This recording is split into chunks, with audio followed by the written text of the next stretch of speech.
Let's cut to the chase. The reason behind EV fire incidents is the batteries that power these vehicles. The good news is that the number of people who have experienced battery-related fires is low. It is about 1 in every 500 persons. However, the bad news is that EVs are supposed to be safer than their gas-guzzling counterparts. Since that's not the case, let's quickly dive into EV fires. How are they caused? What causes them? Are they frequent enough to be a major concern? What can be done to prevent them? So let's look at the EV fires that have happened. Since the mass adoption of EVs, the first notable fire happened at 6 a.m. on November 17, 2010, as the MS Pearl of Scandinavia cruised on the gentle waters from Oslo to Copenhagen. What was a calm morning ended as a fire broke out on the vehicle deck. Luckily, the ferry's fire sprinkler system sprung into action to save the day before any crew members or any of the 490 passengers were harmed, and the ship managed to dock safely in Copenhagen without the fire spreading to other vehicles on board. So, what caused the fire, you might wonder? Well, it turns out it was all because of a simple extension cord. You see, a Nissan Qashqai that had been converted into an electric vehicle by a company called A Future EV. The owner of that company was on his way back from Norway, where he was trying to get approval to sell the electric car there. He had plugged the car into a regular outlet on the ferry using an extension cord to charge it up. That extension cord had a short circuit, which sparked the fire. Because of this incident, the ferry company, DFDS Seaways, decided to ban charging vehicles on board their ferries. And as if that wasn't enough, the company behind the electric car went bankrupt because their investors pulled out. Tough break, huh? Unfortunately, that's not the only fire incident that an EV car would have. Back in December 2011, Fisker Automotive had to do a big recall of their Karmas in the US. Why? Well, there was this risk of the battery catching fire because of a coolant leak. They had to recall about 239 Karmas, and only a few of them were already delivered to customers. The rest were sitting on dealership lots. The problem was that some coolant hose clamps weren't put on right, which could lead to coolant leaking into the battery area. If that happened, there could be a short circuit, and boom, fire.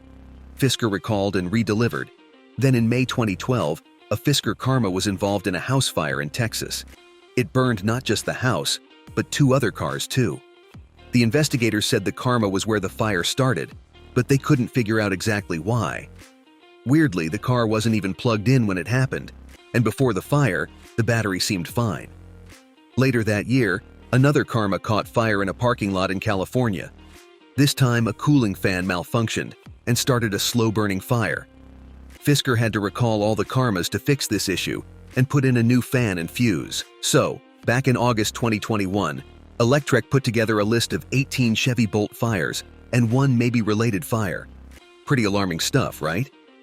Because of all these fires, Chevy had to recall around 110,000 Bolt & Bolt EUV electric vehicles made from 2017 to 2022. Even after the recall, there were still more fires happening, even in cars that got the software update and were checked out by a dealer. One even happened to a lawmaker in Vermont, another in New Jersey.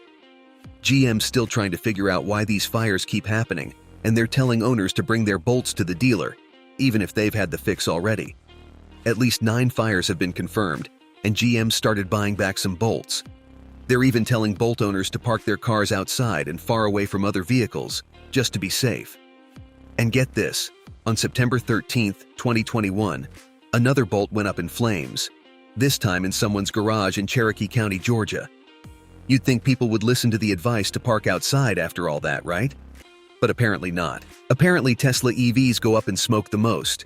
We would like to start this by stating that this is in no way an attack on Tesla. The main reason why it is Tesla EVs that go up in smoke the most is because Tesla sells the most EV. So let's talk about Tesla fires. While Tesla cars catching fire is pretty rare compared to regular gasoline cars, there have been quite a lot of incidents. About 44 cases involving deaths have been recorded. One notable incident happened in October 2013, when a Tesla Model S hit some debris on a highway in Washington state. The car's battery caught fire, but the driver got out safely thanks to the car's warnings. Tesla explained that a big piece of metal from a truck caused the fire, but their design kept it contained. Another incident occurred in Mexico in October 2013, when a Model S crashed and caught fire. But the NHTSA didn't investigate this one since it happened outside the US. In November 2013, a Model S in Tennessee caught fire after hitting a tow hitch on the road. Tesla said they'd look into it and promised to update the software to raise the car's clearance on the highway. Then, in January 2016, a Model S charging at a Tesla supercharger in Norway caught fire. It was slow, so the owner could unplug the car and grab their stuff. The investigation didn't find a clear cause, but Tesla said it was a short circuit. One scary incident happened in France in August 2016 during a test drive when a Model S burst into flames. It turned out the fire was caused by a bolted connection not being properly tightened. Early on Tuesday morning, September 20th, 2022, things got a bit heated over at PGE's energy storage facility in Monterey, California. One of those gigantic Tesla megapacks decided it was time to spark up, causing a bit of a commotion. PGE's spokesperson, Jeff Smith, assured everyone that everything was under control. This fiery incident isn't the first rodeo for Tesla's megapacks. Down under in Australia, they've had their fair share of flare-ups. These are just a few examples of Tesla fires. The one thing Tesla does each time is to look into what caused these fires and make every necessary change to prevent it from ever happening again. So, what causes these fires? Usually electric vehicle batteries are rock solid. I mean, from 2010 to June 2023, we're talking less fire compared than gas-powered vehicles. And this is why battery-powered vehicles are the clear winners. EV fires can be caused by a variety of factors, but here are some common ones. Battery faults. Sometimes, faults within the battery itself can lead to fires. This could be due to manufacturing defects, damage during handling or transportation, or simply wear and tear over time. Thermal runaway. This is a chain reaction within the battery where the temperature increases uncontrollably. Internal short circuits, overcharging, or physical damage to the battery can trigger it. External damage. Physical damage to the battery pack, such as from accidents or collisions, can compromise its integrity and lead to fires. Improper charging. Incorrect charging practices, such as using incompatible chargers or overcharging the battery, can cause it to overheat and catch fire. User behavior. Negligent handling of the vehicle or battery, such as leaving the vehicle exposed to extreme temperatures or failing to maintain it properly, can also increase the risk of fires. Overall, while EV fires are relatively rare compared to traditional gasoline-powered vehicles, they can still occur due to a combination of internal and external factors. As technology continues to advance, efforts are being made to enhance the safety features of EV batteries and reduce the likelihood of fires. So, what to do in case of a fire? Stay safe. Your number one priority is your safety. Don't get too close to the fire, as you could be at risk of injury from flames or flying debris. Follow guidelines. If you're dealing with a solid-state battery fire, avoid using water. It could actually make things worse by creating flammable hydrogen gas. Seek professional help. Contact emergency services immediately. Firefighters have the expertise and equipment to handle lithium battery fires safely. Consider allowing the fire to burn.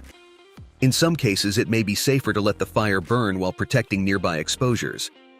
Tesla recommends this approach in their Model 3 response guide. Use specialized extinguishers. If you must intervene, use Class D fire extinguishers designed for lithium metal battery fires, or dry chemical extinguishers suitable for electrical fires. If a fire happens, these are things you shouldn't do. Don't use water. Unless it's specifically recommended for the type of battery fire you're dealing with, avoid using water as it could exacerbate the situation. Avoid close contact. Keep your distance from the fire to avoid injury. Jet-like flames and projectiles can pose serious risks. Don't assume all fires are the same. Different types of lithium batteries require different approaches for extinguishing fires. Make sure you know what you're dealing with before taking action. Don't inhale toxic fumes. If you're in a confined space like a garage, be mindful of toxic fumes emitted by burning batteries. These can be harmful to your health if inhaled in large quantities. Don't attempt heroics. You are not Batman or Spider-Man. Leave firefighting to the professionals. It's not worth risking your safety trying to tackle a fire on your own. After watching this video, if the EV battery fires is the reason you are putting a hold on buying an EV, then you should stop using battery-powered gadgets because your phones are powered by the same lithium-ion batteries that power electric vehicles and are the reason. What do you think about the video? Let us know in the comments what your thoughts are, and do not forget to subscribe to the channel for more EV news and content.